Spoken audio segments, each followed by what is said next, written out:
Welcome to the ISB show. Very special episode. We are covering all of the 48 teams that have made the World Cup.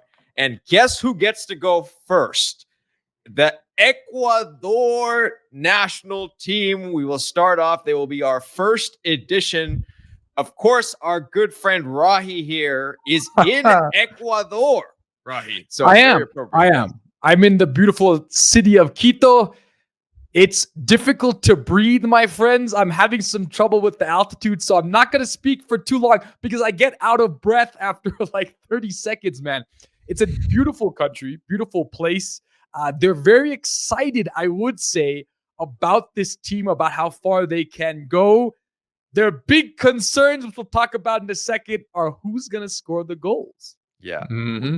We're going to get into all that in a second. So if that sounds interesting to you, please watch this video. We're going to cover across all that. I'm, of course, proudly wearing the Ecuador shirt. Roy, for some bizarre reason, is wearing a Peruvian jersey in this Ecuador video. I guess because Peru's not making the World Cup, Roy. So you got to, this is sort of through Ecuador. They're going to live, vicariously or what? Peruvians and Ecuadorians love each other. So I am wearing the shirt of the ally. Okay. The fallen ally. Sounds good. So let us get into it. First things first, I want to start off and show the roster. But actually, before that, I want to start off and show where things stood. Yeah. Boys, this is how it finished. Ecuador in second. And Roy, one thing that you have pointed out, look at that goals allowed. That goals allowed number is absolutely insane. 5 goals the entire tournament. And that's why we start off with Ecuador is built on a world-class defense. It's insane. That number you just showed us. And think about the players that are in this region. Think about who you're having to stop from scoring. Think about the Brazilians, the Uruguayans, the Argentinians. I mean, this is a difficult prospect to concede so few goals. It's absolutely incredible. And it bodes very, very well for this team going forward. Because if there's one thing, sometimes you can score, sometimes you get lucky, sometimes you get unlucky. But if you don't concede goals, Roy, you're in every single game. Yep.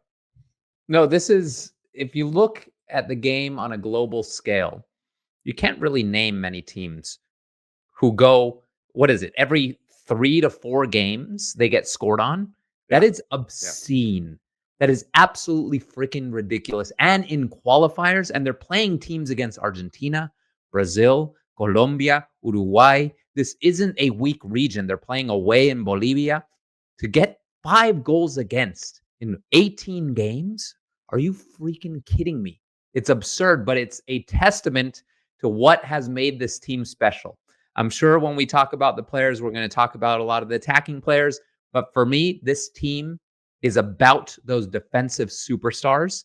Yeah. And this is where we need to be talking about the defensive superstars because they have carried this team. Yeah, it's, and I'm going to show the roster now. It's not that surprising that it's built on a world-class defense because let's show it here.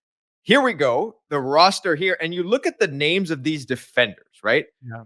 Piero Hincapié, you have Joel Ordóñez, you have Willian Pacho, and Pervez Estupiñán, right? Mm-hmm. And if that all goes to plan, those 4 are going to be the ones who are going to start in the World Cup. And you look at the clubs, they've all made huge transfers this summer, a lot of them, right? Now you look at the clubs, you have Hincapié, Arsenal. You have Willian Pacho, who's been a stalwart for PSG. You have Joel Ordóñez, who's still on Bruges, but a bunch of clubs have looked at him and wanted to grab him. And Estupiñán's now in Milan and performing well at Milan. That when you look at those 4 guys, and then in front of them, of course, Moises Caicedo, who's one of the best defensive midfielders in the world. That's your core. It's not surprising, Rahi, that this team doesn't allow goals. It's not at all surprising considering those players. I mean, and they are all at massive clubs looking to have big years, right? Willian Pacho on the best club team in the world, inarguably, right? And Hincapié has started very, very well for Arsenal.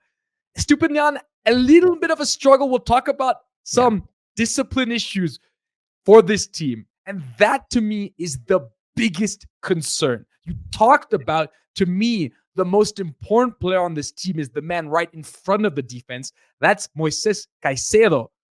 But boys, he is not going to be available to start the World Cup.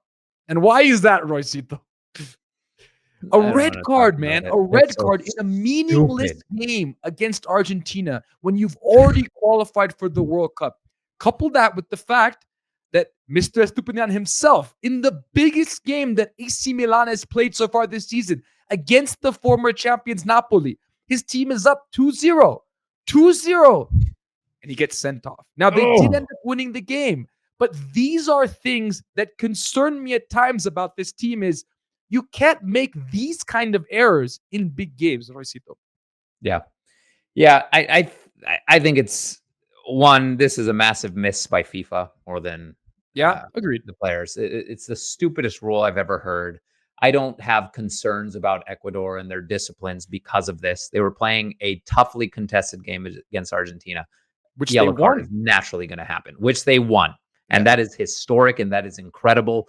And these kind of players play rough. A yellow card is normal. For that to carry over into the World Cup is insane. But for me, yes, incredibly important player, the one sitting just above the defense. But for me, the ones I want to name are Pacho and Hincapié.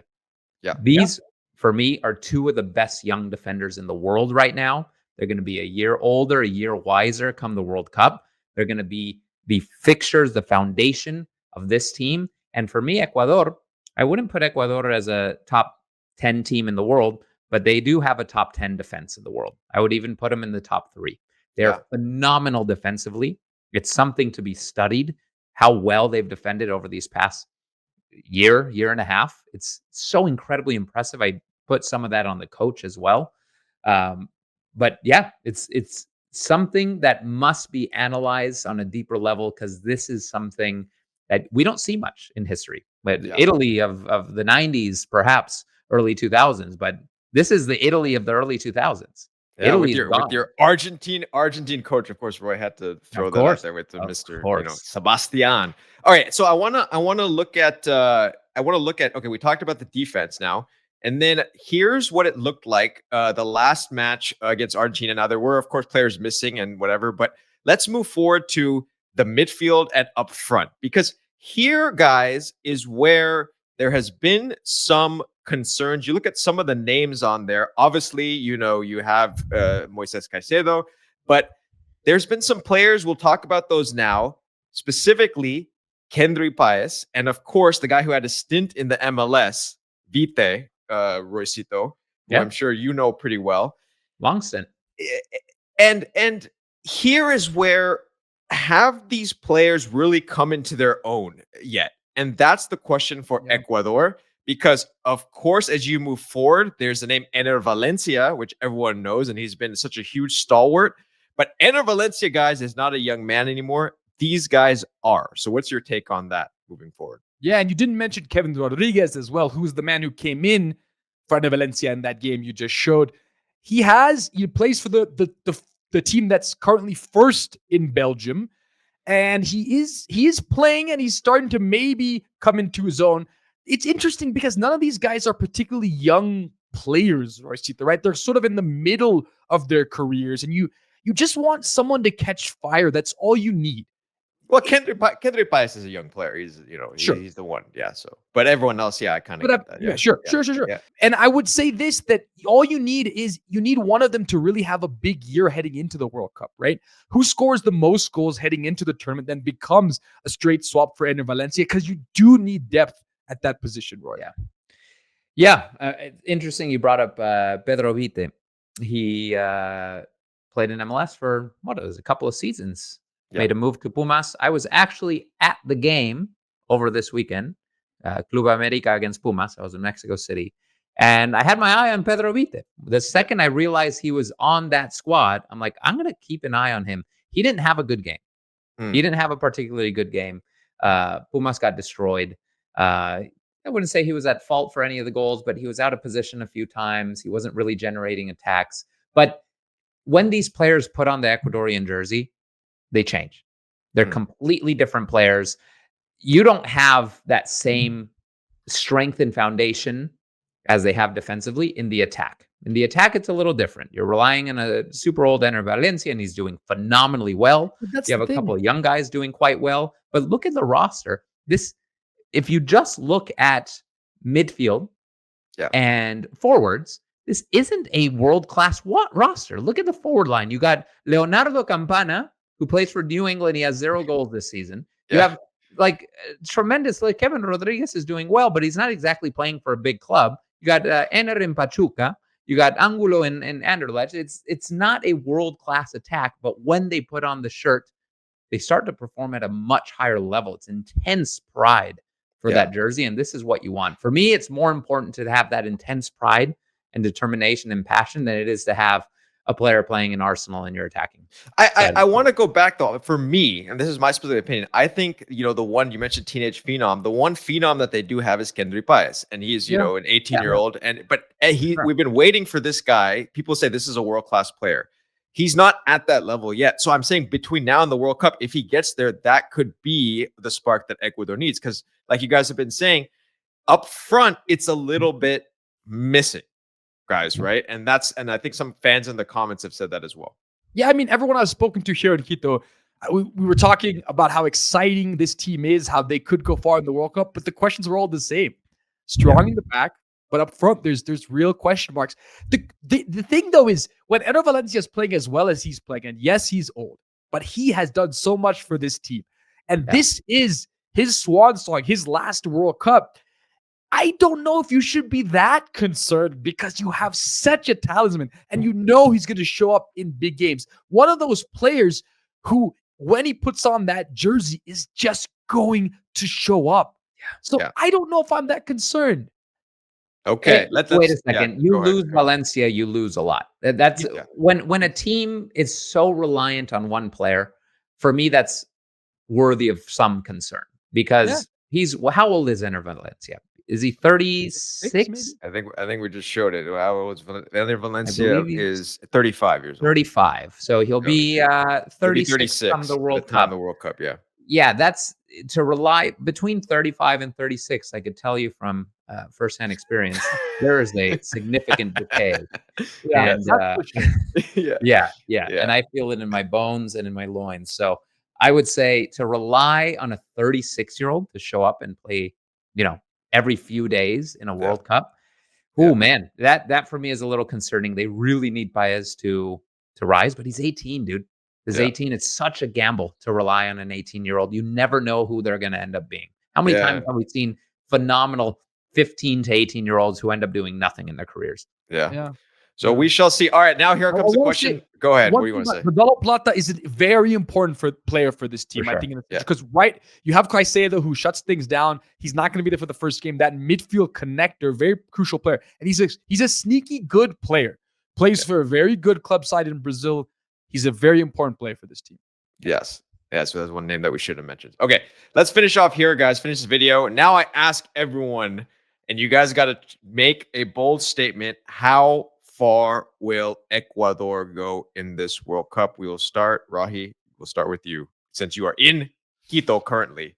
I am. I was speaking to someone at this wedding that I went to during, I think it's called the Hora de Locura or something, the crazy hour, during this wedding. And I said the semifinals, but I was a bit too excited. I had a little too much to drink.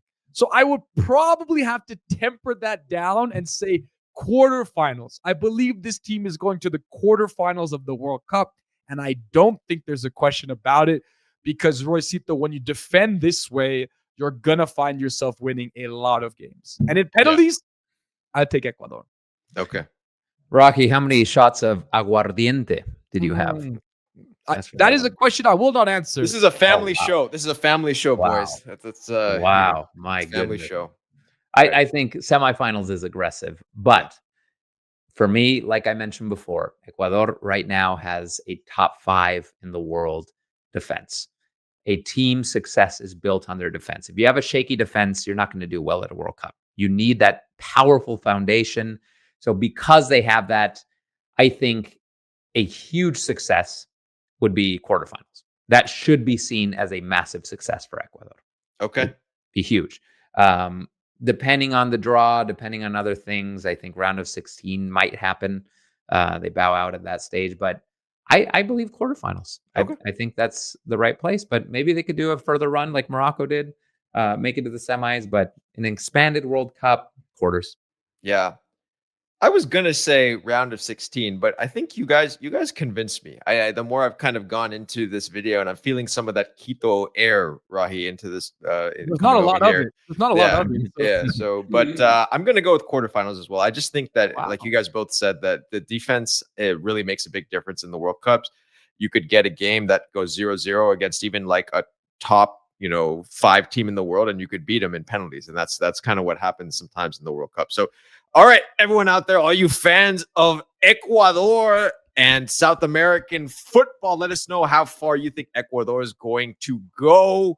And of course, Rahi, enjoy your time in the lovely city of Quito. For those of you enjoying these videos, please subscribe to the channel. We will continue giving you a team-by-team breakdown until the Copa del Mundo, the World Cup. And so until then, keep watching the beautiful game. Somos Bestos. Ecuador. Great restaurant in Quito, by the way. Oh, wow.